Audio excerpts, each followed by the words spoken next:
DNA helix is, the series would have to match the protein configurations and where they are on the DNA helix. Now, as far as strands are concerned, it is tightly wound within this. There are 6 strand series like this. Let's just say this is 6.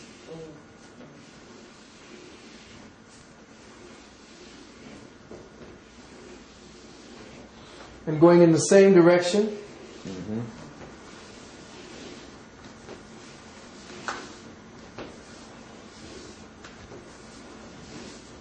Now, understand and understand that we are not looking at a real thing. This is a workup. Imagine now that the particular ladder or the protein molecules that form the connection to the helixes, this is not a flat representation. This is not to be looked at as a two-dimensional figure, but a holographic yes. instrument of divinity. Knowing that we are looking at essentially a three-dimensional representation of a quantum representation of a relative principle called God. And how does God, in the sequences that it presently represents as, manifest its will and its intelligence into the physical plane, but through these particular template patterns, which represent the specific work that it is to do at any given level within any given dimensional system of operation. Now, I know that whatever the hell I just said has to be deciphered very slowly when you listen to the tape again. But again, I'm saying to the people, I don't have the sophistication and the knowledge of their hieroglyphics to describe this. I can only give you what I understand from the information that I was reading on what they have deciphered. And what I know for a fact is that if they are separating them into strands, they have studied specific variations within the light code model that, when isolated, give them a specific reaction. So when they said here, for instance, the 6 strand or 6 pairs of strands, these 6 pairs of strands actually represent what are known today, and you'll probably hear it, as the 12-strand DNA. The 6 pairs represent what is called the 12-strand spiritual DNA. In the 12-strand system, the first pair, let's just say the first pair,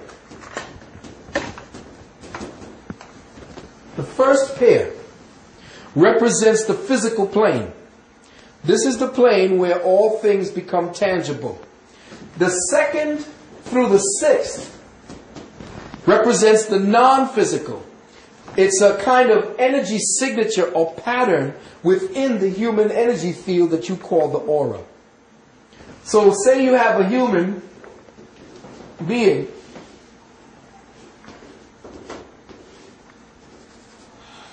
and this human being is wrapped within an aura.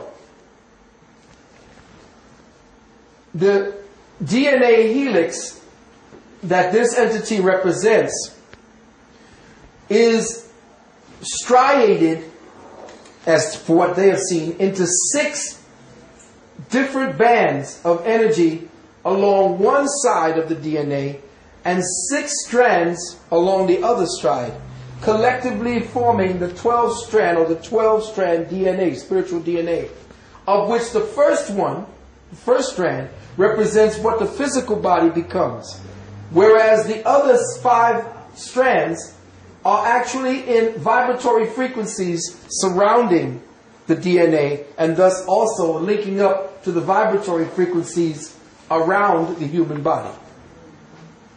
So the more you go away from the original first strand, the more subtle the strands become and the more in tune they become with higher cosmic ray energies.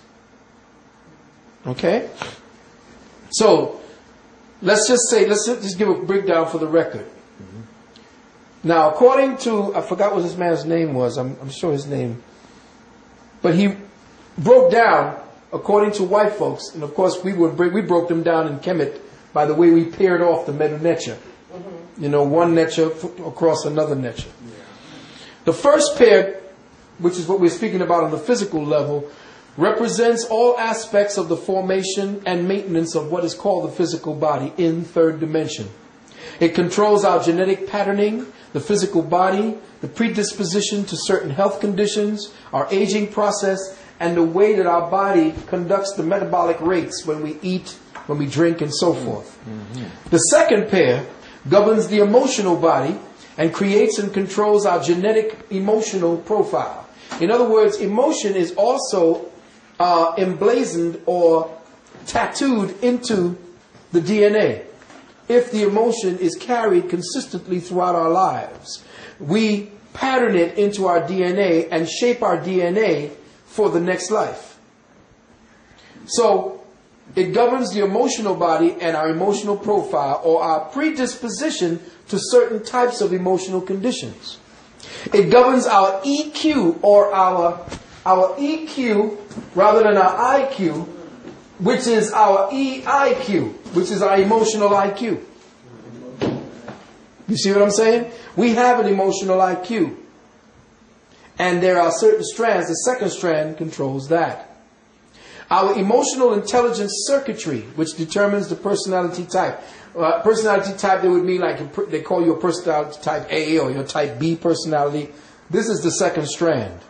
It tells you whether you're going to be introverted or extroverted. Definitely, you see, I'm extroverted. So, you know my EIQ.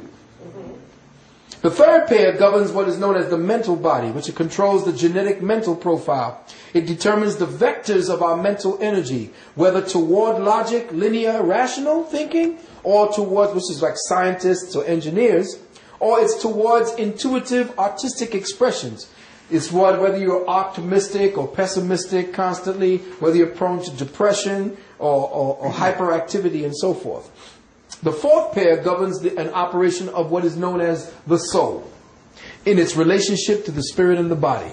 It governs the karmic patterning or the karmic preconditioning based on what signatures of experience the soul still carries of past experiences to use as karmic life lessons for the body that the body will express as disease or predispositions to specific addictive tendencies. In other words, it is the specific genetic pattern that allows the soul to learn, which is why it becomes so dangerous when the new science of genetics are now leading towards people taking out your genetics and replacing them with another form of genetics. What they've done is they have removed the life lesson that your soul carries for you to learn during the life that you're leaving here. Once you remove the disease by removing the genetic imprint of the disease, the soul that actually has the signature of the disease that is being represented through the specific template of the genetics, the soul now has this signature of experience that it was trying to unburden through its life lesson. It no longer can unburden its life lesson through the genetics and through the disease, and thus becomes a robot, thus becomes unfeeling, thus becomes a murderer like Bundy. And I will say to you that the United States, remember, has the highest amount of serial killers in the world. That's right.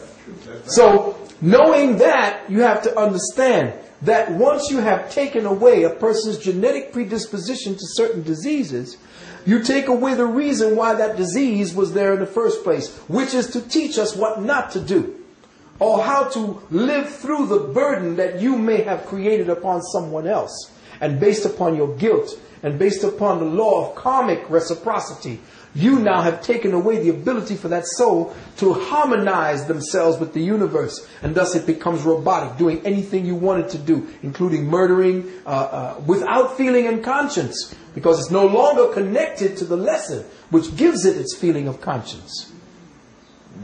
You see. Yes, brother. Going back to the story, it seems to me that there's